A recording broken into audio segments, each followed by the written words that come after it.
Le Cameroun, la Centrafrique, le Congo, le Gabon, la Guinée équatoriale et le Tchad vont désormais disposer d'une législation minière harmonisée.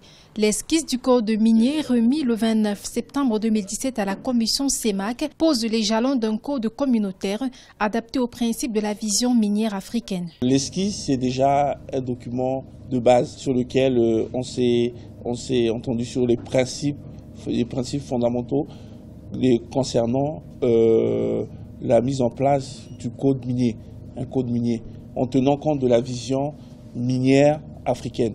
Les étapes suivantes qui vont avoir lieu, c'est de tenir compte des spécifications techniques au niveau des États qui ont déjà un code minier. Ce code minier dans son ensemble propose des termes communs en ce qui concerne les régimes miniers, les régimes fiscaux, les régimes de change et les régimes douaniers des États.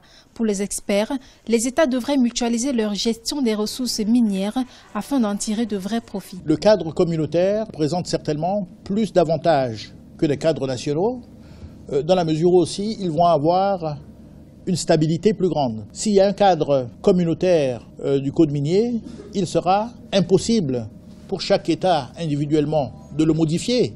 Cela ne pourra se faire que dans le cadre global et cela donnera ainsi plus de stabilité aux conditions économiques et financières afin d'attirer davantage d'investisseurs. La zone CEMAC dispose des gisements diversifiés et d'un énorme potentiel minier dont la superficie est estimée à 30 200 000 km². Avec la mise en place d'un code minier communautaire, les experts misent sur une importante rentabilité de la sous-région.